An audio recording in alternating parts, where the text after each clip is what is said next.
Welcome to the Carnivore Cast, the podcast focused on the carnivore diet and lifestyle, with practical advice from successful carnivores, citizen scientists, and top researchers. I'm your host, Scott Meslinski, and I'm here to speak with experts and experienced carnivores to get answers to your biggest and meatiest questions while helping you live your best life as a carnivore. If you enjoy the show, please consider supporting the Carnivore Cast on Patreon. By becoming a patron, you'll help us reach more people and continue to create content on carnivore. There are also exclusive perks available, such as private Q&As, consultations with me, and more. Become a supporter at patreon.com/carnivorecast. Check the episode description for the link. Thank you, and I'll see you there. Rebekah Farmer at Tailored Keto Health has overcome chronic pain, severe autoimmune disorders, mood disorders, chronic Lyme, chronic CDiff, all through paleo, ketogenic, and now carnivore diets and other lifestyle interventions. She has over 15 years of experience with a paleo and ketogenic lifestyle, 2 years carnivore, extensive knowledge on supplements and biohacking, and is currently broadening her knowledge and improving her skills within the pursuit of certifications through the Health Coach Institute. Welcome to the show, Rebekah. Thank you so much. I'm super excited to be here. Yeah, really glad to have you on. And your story is fascinating, so I'd love to start with that. Maybe you can just tell folks who are less familiar with you, how was your health before finding these diets? What was kind of your baseline? Sure. So I just ran into chronic pain and mood disorders in the middle of high school. In about 7th grade, that was the onset of any sort of issue. And it just continued to compile and get worse and worse over the years. I was on heavy medications, which definitely made things worse. And it finally, I worked my way up. I started with paleo. I've never really been on the standard American diet. And then I discovered keto, and then eventually I came to my wit's end very recently, and that's what made me dive into carnivore.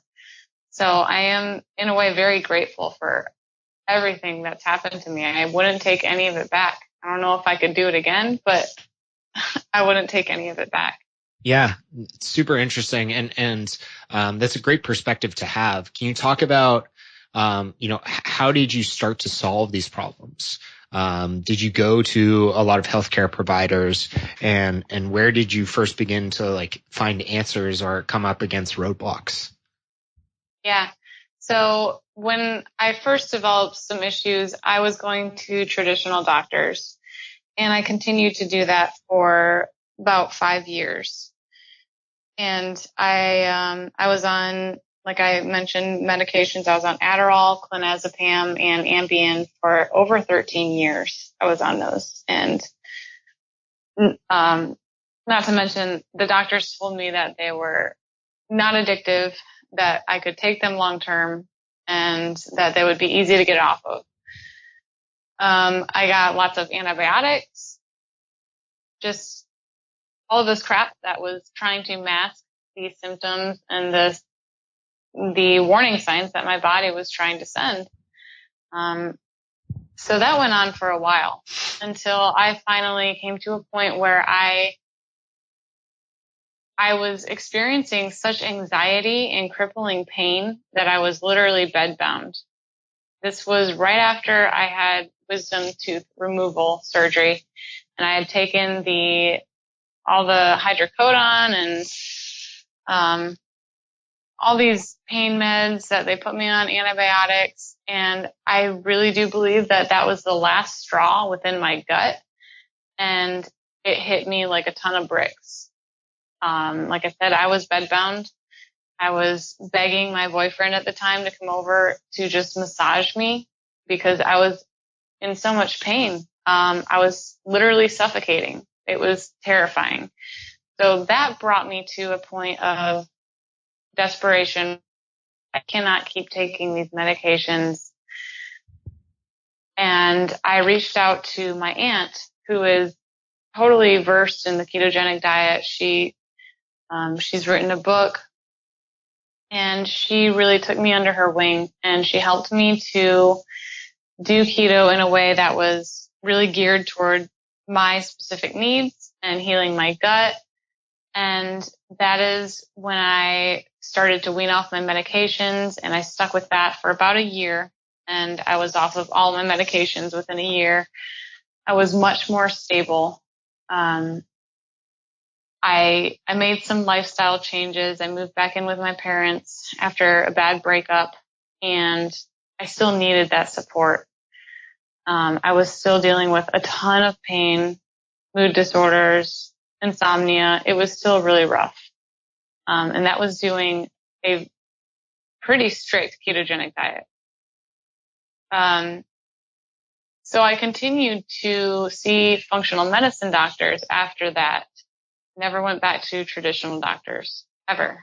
And I worked with Eric Westman. I worked with multiple functional medicine doctors. And I really felt like keto was the key. But I still continued to deal with major issues. So I was diagnosed with chronic Lyme disease and discovered a lot of digestive issues that I was never aware of just because I never tested for it.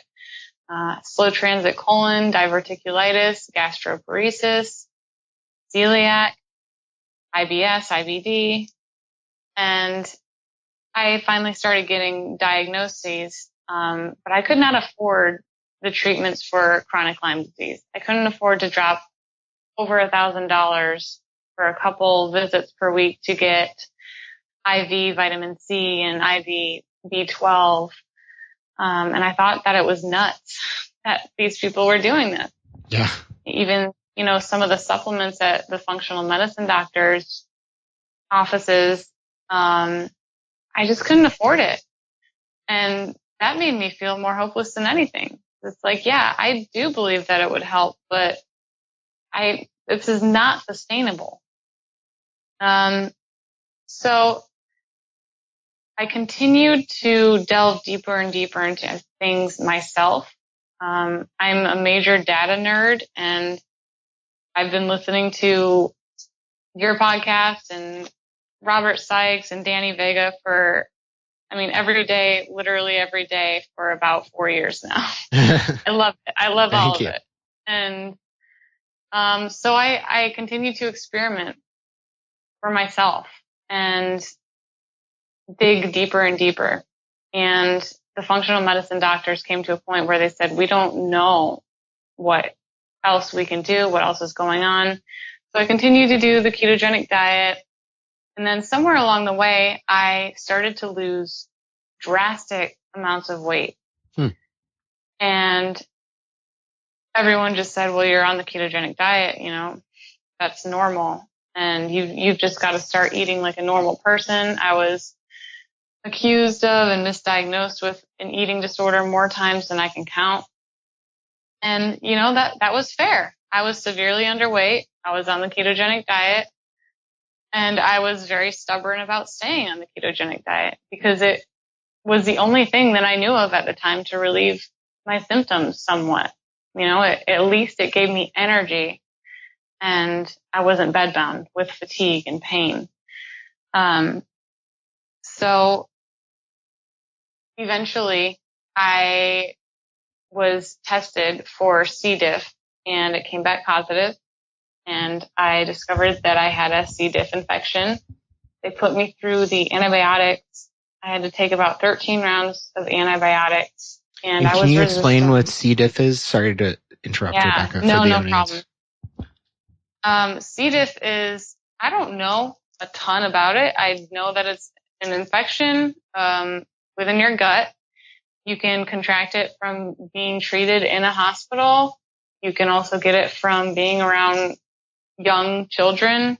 I don't know if you can get it from their fecal matter being around them. But it's within your gut, and essentially it wrecks your gut. It takes over. It's a bad bacteria that takes over all of the good bacteria in your gut.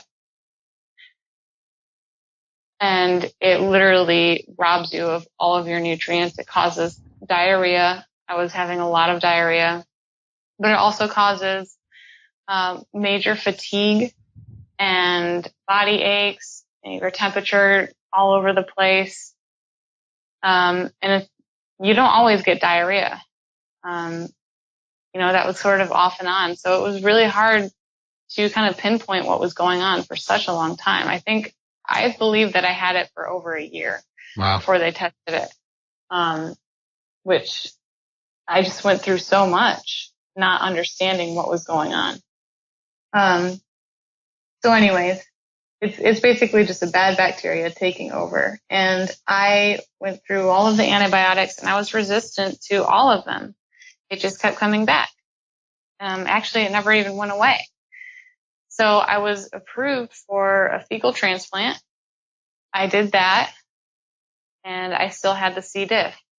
So I was approved again for a second fecal transplant, which was successful for about a month, and then it came back. So it seems that it has been so stubborn. That's how bad it can be, is it can just take right back over if they don't get all of it. And that's another thing that leads me to think that I had it for a long time before they discovered it, because it's very deeply seated within me. So I had a third fecal transplant, and I still test positive for C. diff. However, I have not experienced any of the symptoms since going carnivore. And really? I have gained back 35 to 40 healthy pounds. And I could not gain weight to save my life still doing keto. I was on my deathbed less than a year ago. I was 79 pounds. I was in emergency rooms all the time because my electrolytes were dumping. I couldn't hold on to nourishment or electrolytes to save my life. And I was eating keto at a grand surplus, and I was in so much pain. I was so weak and so frail. And each emergency room, they're like, okay, you've either got an eating disorder. But I would say, look, you can't deny I have this infection. And so even if they wanted to treat me for an eating disorder, they couldn't, because I had to be held in isolation, which I think is why this quarantine isn't really hitting me so hard, because I'm used to it. And they said, you need to fix your gut, and you need to just eat regular food and do your best. And I did that, and I kept getting sick, and I would vomit involuntarily after eating what they fed me. And I said, just feed me meat. Just give me meat. I will be okay. And finally, the third emergency room that I had gone to did that. And the dietitian said, okay, we're going to say that you're eating these foods, but you can actually order your meat. And I was eating eggs at the time, and just eat as much as you can. And that's what I did. And everything got better. I was able to put on 4 pounds while they held me there. Didn't throw up. My blood sugars became so stable, and things cleared up to a point where they couldn't hold me there anymore. There was nothing to tell the insurance. It was like, we're just holding this stable girl here who is underweight. So they sent me home, and they said, eat your weird all meat diet and good luck. And that's what I've been doing since. Wow. And that was really what, I couldn't deny it, because I didn't want to give up keto. I did not want to give up my keto treat. And it was really scary for me. And it was not an easy, I didn't just come home and it's like, okay, great, I'm just going to eat meat. I'm fantastic. It was not that easy. And I don't ever want people to think it is that easy, because even just the whole mindset piece is so significant. Having to let go of what you're used to, and what I was convinced was what I would do for the rest of my life, keto. And having to let go of higher ketone reading that I was convinced I needed for pain, when in reality, I feel better than I've ever felt in my life, like before the things started in 7th grade. So I really come around full circle, and I never could have imagined things could improve as much as they have. That's incredible. And some of the challenges and struggles you've been through are absolutely unbelievable. I can't imagine, how did you stay mentally resilient through some of this, Rebekah, and like want to keep trying? Because I can imagine, I myself would want to give up at points in your journey. And so what gave you the spark? What gave you the motivation to keep pushing through and trying new things? This episode is going to be a little bit different from other Carnivore Cast episodes. I started this podcast to support a burgeoning community of carnivores, which I'm passionate about. And I'm humbled to speak with role models, hear people's health stories, and discuss deep carnivore topics that help thousands of people on their health journeys.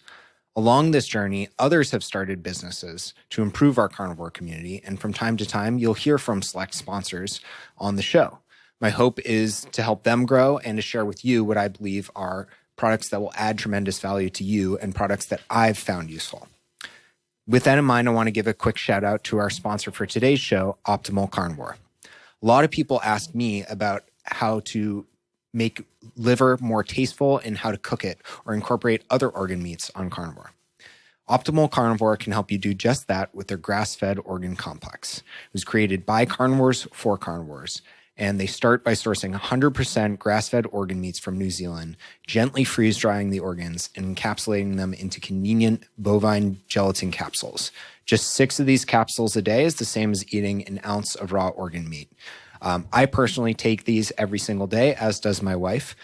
Even though we both eat liver and other organ meats, our ancestors would have eaten the whole animal, and this unique blend has 9 different organs, including beef liver, brain, thymus, kidney, spleen, etc.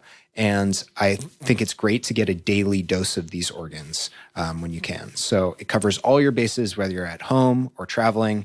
What's also cool is they plant a tree for every product sold, which helps the environment. So visit www.optimalcarnivore.com/carnivorecast and use the code carnivore10 to receive 10% off your purchase. Thanks, and back to the show. I guess there were a number of things. Definitely just having faith. My faith is why I'm still here. To be honest, I don't understand how people go on without faith. But beyond that, it was holding on to hope, because that's all I had. It's like, I'm either going to sit here and mope and complain about my pain, or I'm just going to become a tough badass and push through it. And so the first step is just making the decision that you're not going to become a slave, and give into the victim mindset, because it makes a big difference. And gratitude practice, I started doing that. It makes a huge difference.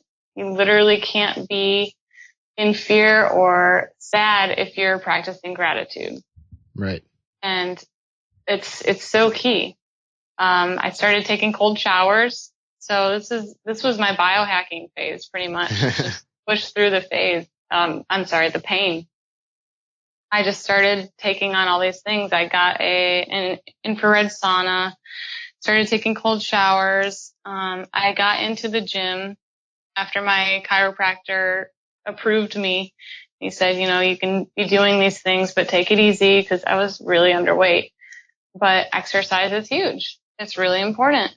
And then just surrounding myself with people who supported me, which was pretty hard to do often. There was a lot of concern about me and, misconceptions. And I found support within this community. So a lot of the people that I consider my family, I've never met in real life before. Wow. But, that's part of the reason that I did the podcast every day. It was like, these are my people. Yeah. I want to hear from them every day. and affirmations every day, singing, music, just being weird, and cooking, being creative at the time. It kept me optimistic, just creating new recipes when I was doing keto, that sort of thing. Yeah, community support can be absolutely huge. And some of those daily habits and practices can really just keep you rooted and centered through really difficult times. I found that for myself as well. Yeah, definitely. Yoga too. That was, you mentioned being rooted. Yoga, I started doing yoga with Adrian on YouTube, and I still do it to this day. It's a part of my routine, and it keeps me grounded. And it's really important to keep those things in place. Yeah, that's awesome. And what gave you the conviction of diving into a carnivore diet, or where did you first hear about it, and what kind of made you think, hey, this could work for me too? So I first heard about carnivore through Reddit. I saw I was in some sort of keto subreddit, and I was looking up stuff about digestive issues, and someone mentioned the PKD diet. And so I looked into that, and I was prepared to go to Hungary and be treated. And they actually said that they couldn't treat me because of my C. diff. And, but that was the first time that I had heard of carnivore. And I figured that I would just do it for a short period of time and be healed. Then I heard Michaela Peterson on the Joe Rogan podcast. And then I started hearing Danny Vega talk about it. And when Danny Vega started talking about it, that's when I thought, okay, I'm actually going to entertain this idea. Right. And so I continued to look into it. Then your podcast came out, started listening to that, and I started hearing, it's gained traction slowly over time. And I kept looking into it. But it took me so long to really feel convinced that I needed to do it, for multiple different reasons. Yeah, that's really cool. And can you talk about how the carnivore diet, what it looks like for you today, and maybe how it's evolved, kind of a day of eating, or how you set it up, what things you include, don't include? Yeah. So today I eat only meat. I don't have any eggs. I don't do dairy. And every single day I have a burger, usually 75%. Sometimes I'll do the 55% from U.S. Wellness Meats. I will put a hunk of frozen liver in my burgers, and I will usually cycle something new, like beef tongue or beef heart or beef shank or lamb ribs. I like to keep variety in it. I also have air fried fish skins every day, which might sound kind of weird, but they're amazing. I don't tolerate pork very well, so I wanted to replace pork rinds. I wanted something salty and crunchy. So I get the fish skins for free. Yeah, sounds good. And they're delicious. I have bone broth every day, and I'll have steak occasionally. I would have it every day, but I can't afford that. And yeah, that's about it. So there's a ton of variety every single day. I will have sardines, or I just tried anchovies, and they're really, really good. And yeah, that's about it. And then I'll drink sparkling water. It keeps things interesting. And a ton of salt. I don't use any spices anymore. I probably could get away with certain spices, but I don't like them. And it's very interesting how my taste has evolved. So in the beginning, I allowed myself to do dairy, and I allowed myself to use liquid stevia so that I could be making treats and I could feel like I had enough variety. So I was making carnivore cheesecake and just all of these recipes with dairy and sweets. And it was also a way for me to make things hyper palatable, because in the beginning I was 79 pounds and I needed to eat at a surplus, and eating all meat, I was getting full really, really fast coming from a standard ketogenic diet. So I know how dairy kind of hacks the brain, and I kind of used it against myself, but it was also just to make it enjoyable and to not feel restricted, because I tried the only beef, salt, and water thing, and I felt worse. I tried that multiple times and I felt worse. Right. So I dropped dairy first, immediately felt better, even though I was already feeling better, cutting out the vegetables and stuff. Then I dropped eggs eventually, which I never really planned on doing, but I felt better. And it was kind of like, ever since I dropped the dairy, my body became so much more in tune with what was upsetting me. So I didn't have to go super strict to really get the benefits from an elimination diet. I could just sense what my body was craving, and that's what I would do. So it has evolved to what it is now, and I don't crave eggs anymore. I don't want spices. I'm just totally satiated and happy with meat. And it's so cool to have this relationship with food where it's just the clearest signal in the world. And I'm very happy. I don't feel restricted at all. It's the total opposite. I've never felt more unrestricted, to be honest. That's amazing, and must be such a massive mental relief for you as well. And do you take any supplements on the carnivore diet? Anything like magnesium or anything like that?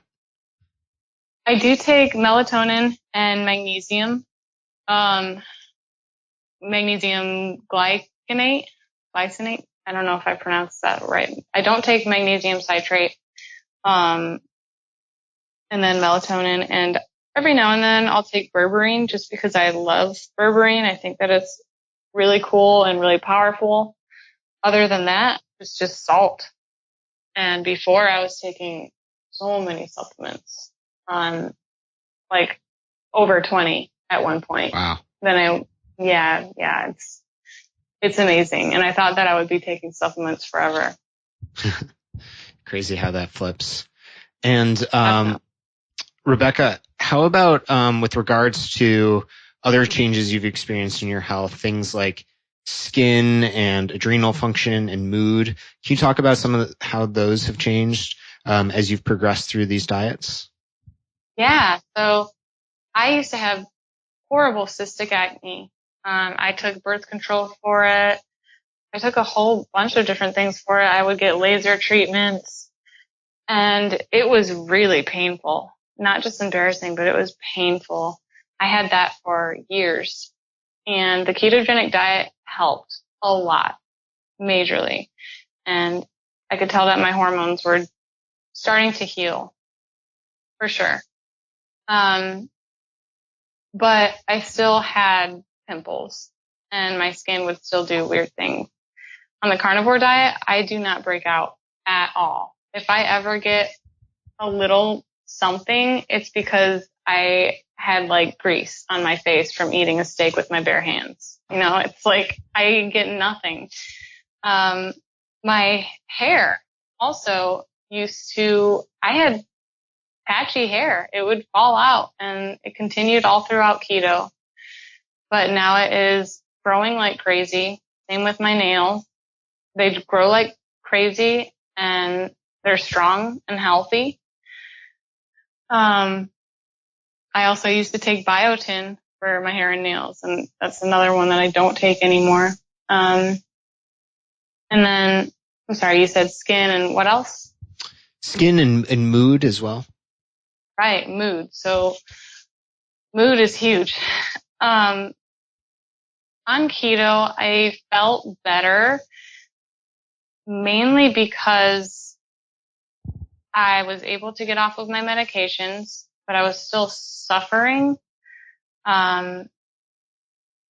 with a lot of pain, which affects mood greatly. And it was still such a fight, even while on keto. You know, I was doing all those things to remain mentally resilient. And I knew that I was fighting a lot of darkness and OCD majorly, anxiety. You know, I felt uncomfortable with gaining weight. Even though I knew I was underweight, I didn't like the feeling of gaining weight. And all of that went away when I went carnivore, which is, it's really huge to me. I think a large part of it is just because I feel healthy and I feel strong now, and I don't feel the pain. I don't have to deal with the pain that I did before. But even beyond that, everything is brighter. I am much more mentally resilient. You know, just stressful things, they don't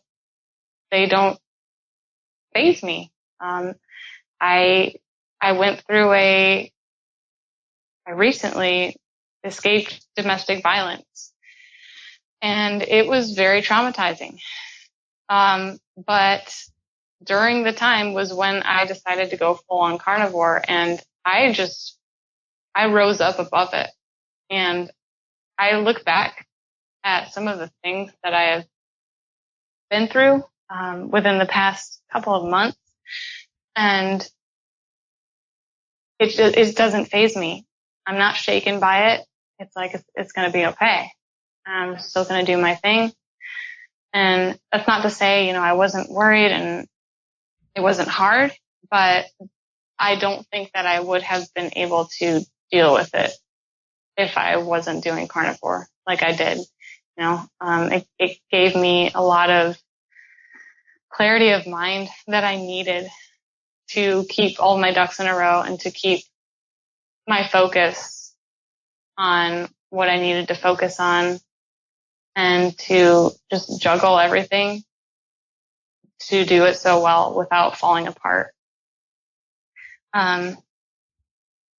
So it's incredibly powerful. And that's one of the reasons that I would be doing it even if I didn't have physical symptoms. I'm just a happier person. I have peace and I have energy, and my sleep is so much better, which plays a huge part in mood, majorly. Yeah, I'm really sorry to hear that, Rebekah. I can't imagine what going through that must have been like, but I'm glad in some small or large way, the diet has been able to help you mentally, with some of those life challenges.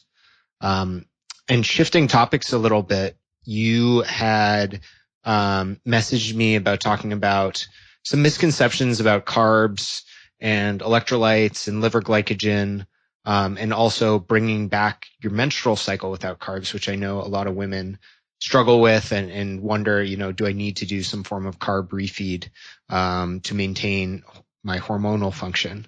Do you want to get into some of those topics a little bit here? Yeah. So first of all, I don't think that the carnivore diet is the one diet for every person. I do not think that at all.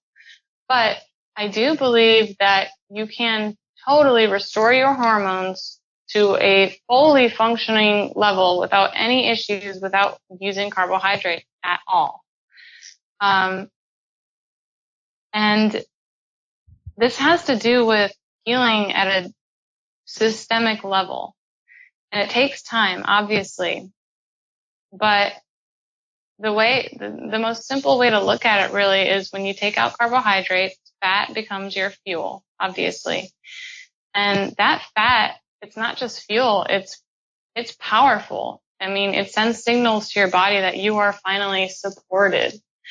And that's one of the reasons it's so powerful in healing autoimmune disease and mood disorders, because you're not starving anymore and you're not sending starvation signals or, anti-nutrient signals to your body anymore.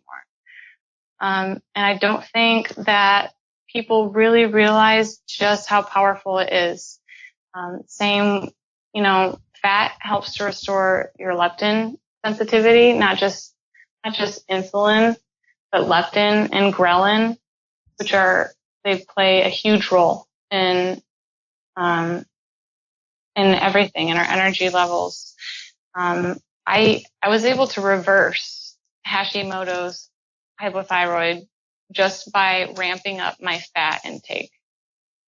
I was able to reverse Addison's just by ramping up my fat. Those two changed right around the time when I started eating a ton more, and it was fat. I didn't make any other changes. And that really speaks to how powerful it is for your thyroid and your HPA axis, your pituitary gland. And these are the things that are intimately connected to our menstrual cycle. I do think that carbohydrates, they work for some people. But I don't think that there is anyone who couldn't also do it with fat instead. And I've been able to help multiple clients get their period back and also heal from their hypothyroid and other hormonal issues with just fat. And I think that it's really dependent on what people are comfortable with. A lot of people would just prefer to do carbohydrates, and I think that's great. But there are some people who can't handle it, even just mentally. I am one of those people. I messed around with carbohydrates, trying to refeed my body, and they complicate things. They kind of hack your brain, and it's different from person to person. How do they hack your brain? Can you talk a little bit about that? I find it interesting. I do too. The kind of how carbs complicate things, and Kevin Stock and Danny Vega both talked about this. Curious to hear your thoughts there. Yeah. So to my knowledge, the best way I can say it is that they trick your hunger signals. Carbohydrates are energy dense, so you can just eat and eat them. But, it goes the same for fat, but carbohydrates do a ditty on your blood sugar. So it's going to rise and then it's going to drop, which fat does not do. And when your blood sugar starts dropping, you're going to feel hungry again. And that's not real hunger. And it can become a vicious cycle. They're also addictive. They activate dopamine. That's, you can probably do that with fat, but it's not the same. It's just not. And I'm pretty sure at least 85% of the people listening to this know what I'm talking about. Carbs are crack. Sugar is heroin. It's addictive, and it's a real chemical reaction that occurs in our brain. It happens to every single human being. That's just the way that we're wired. So I just prefer to play on the safe side because I have an addictive personality, and I don't like unstable blood sugars. I would rather stay in the 80s 100% of the time and not feel shaky or hunger pangs until I'm, fasting, and I should be feeling that. But they complicate things. I think that's the best way to put it. And you just have to be aware of what's going on. Otherwise, it could get ugly. Yeah. Yeah. I echo a lot of those sentiments. I don't know if I completely believe that carbohydrates themselves are addictive and drive your brain crazy, but I think the cycle of sugars and processed foods and hyperpalatable foods certainly can have those effects on a lot of people. Yeah. So it's totally on a spectrum, and I think a lot of it varies for the individual too. Yeah, definitely. And how about like ways to support liver glycogen without excess gluconeogenesis and creating too much strain on your body through making it go through gluconeogenesis all the time? How do you kind of think about that and maintaining that without having to do some form of carb refeeds? Yeah, that's fat. Totally fat. So if you're a carnivore and if you experiment with it, it's clear as day. When you add in extra fat, your blood sugar it'll rise within a certain amount of time. Whereas if you're eating, not supplementing fat, it'll drop, after a meal accordingly to, how much protein you had. But if you're eating enough fat, you're not going to go into starvation mode and you're not going to have to tap into gluconeogenesis. Even if you're running out of liver glycogen, that fat will support you for so much longer than I think people realize, just because it slows the absorption rate of that protein that you last ate. It slows the insulin dump. It slows everything. So you're pretty much burning through your liver glycogen at a slower rate. And then just the fact that it's supporting your hormones and your adrenals so much more. For myself, I have experienced that I don't experience gluconeogenesis except for in the morning when I should be, with that cortisol. And then also electrolytes are huge. I don't think people realize that oftentimes people will eat carbohydrates and say, I feel so much better eating carbohydrates when I work out. I think a lot of the time that's because those carbohydrates are causing you to hold on to electrolytes again. And so your muscles are filling up with that glycogen and holding on to it. So you may really need to push the electrolytes. I know people say that, but seriously, push it. And that could make all the difference. Yeah. And how about what type of fat to protein ratio do you target, and how do you think it varies for different people? So to be completely honest, I don't really target a ratio anymore. I just eat what I crave. And so I started having people ask me, well, what do you eat? And so I actually had to plug in my numbers into my FitnessPal. I think that I am sticking around 75% fat still, but I don't supplement fat. I don't eat raw beef suet or bone marrow anymore. I just use it to coat the bottom of my pan to make my fatty meat. I just much prefer fattier cuts of meat like beef tongue, lamb, 75% ground beef, and I think it works its way to be about a 2-to-1 fat to protein ratio. However, when I started, I was doing a 4-to-1 ratio. That's by calorie, right? Not by grams. No, by grams. Oh, wow. When I started. Yeah, I was eating a ton because I had to. And I was doing that on keto too. That's one of the reasons I came up with my dairy-free MCT oil ice cream, because I needed a way to get in enough calories, because I was convinced that I needed those. I was floating in ketones, 6.0 every day. I thought 4.0 was low. My blood sugars were around 60, and that's just the way that I thought I would be forever. But it turns out I was severely, even in that, I was not insulin sensitive because I didn't have enough muscle on my body to tolerate anything. So that's what I had to do. So that's kind of where I was coming from. I wouldn't recommend that to anyone else unless they're, dealing with epilepsy or they're struggling to refeed to a point to where they're about to die if they can't, get in enough. But, so I've now when I say 2 to 1, I am talking calories. Got it. Not grams.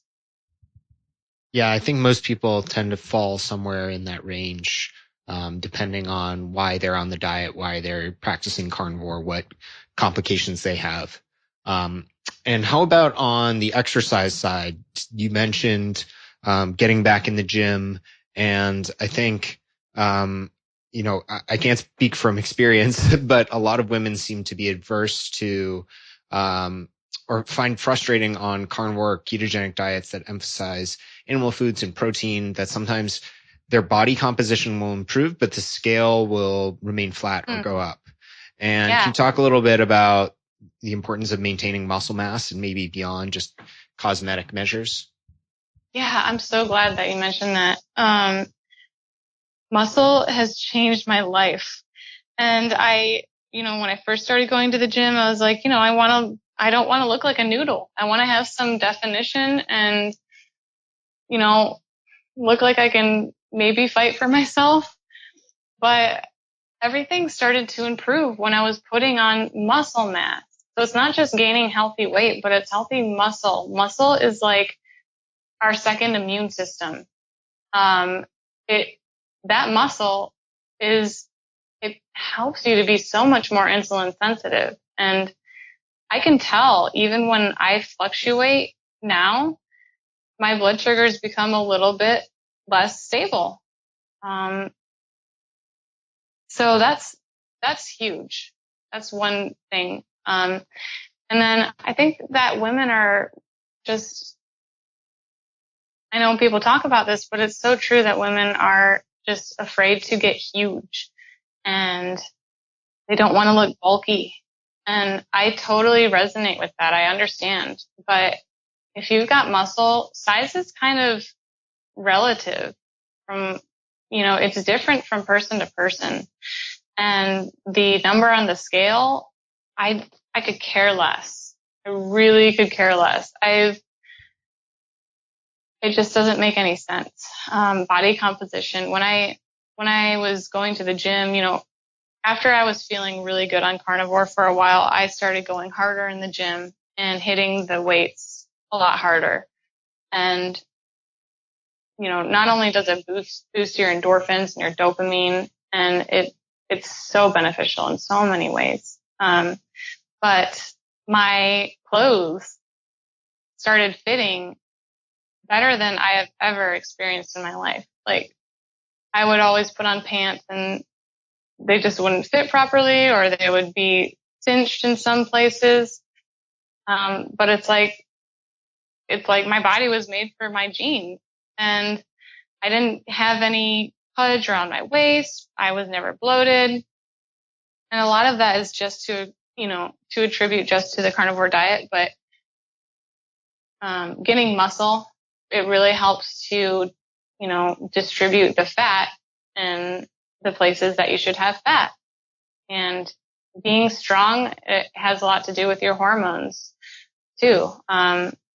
Weightlifting is excellent for testosterone and so many other hormones that tell your body where to store fat. And so body composition does change if you can give your body that signal.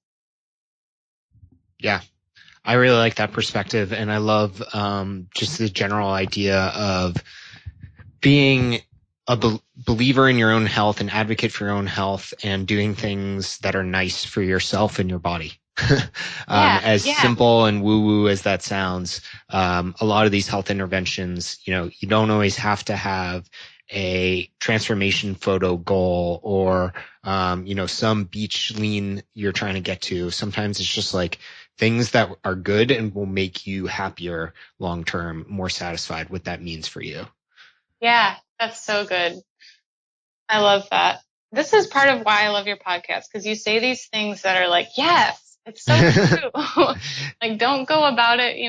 It's good to have a goal if you want to change your body composition and stuff. But if you can just alter the way that you're looking about it, this is self-care. Yeah. And I think a lot of people see going into the gym and weightlifting even sometimes as, oh, you're too hardcore, you're beating yourself up. Like, it really depends on your mindset, which is where everyone needs to start. So before you start doing something, ask yourself why you're doing it and address that. And if it's coming from a healthy intention, then you're going to thrive with it, and those results will follow for sure. Yeah, that's a great point. Yeah. Well, thank you so much for coming on the show today, Rebekah. It's been a real pleasure. Great to learn a little bit more about yourself and your story. And I think folks will really enjoy this. Where can they find out more about you and find out how to get in contact with you if they want to? Well, thank you. And my Instagram I'm fairly active on there. It's Tailored Keto Health. My name is not Taylor. It's Rebekah. I think a lot of people misunderstand that. And I do have a website. It's linked in my bio on Instagram. And then I'm also on Facebook at Tailored Keto Health. My email is rcfarmer18@gmail.com. And there's also a link to that in my Instagram. So find Instagram and you'll be good. Awesome. Well, I'll definitely link to your Instagram in the show notes and on the website at carnivorecast.com. And thanks so much again for your time today. Really appreciate it, Rebekah. Thank you so much. Have a good one. If you enjoy the show, please consider supporting the Carnivore Cast on Patreon. By becoming a patron, you'll help us reach more people and continue to create content on carnivore. There are also exclusive perks available, such as private Q&As, consultations with me, and more. Become a supporter at patreon.com/carnivorecast. Check the episode description for the link. Thank you, and I'll see you there. Thank you for listening to this episode of the Carnivore Cast. If you enjoyed this episode, please review on iTunes. It really helps us out. And share it with a friend. What questions would you like answered, or who would you like to hear from in the carnivore research community? You can find me on Twitter, Instagram, and Facebook at CarnivoreCast, or go to carnivorecast.com. You can also email me at info@carnivorecast.com. I'd love to hear from you. Until next time, keep it carnivore.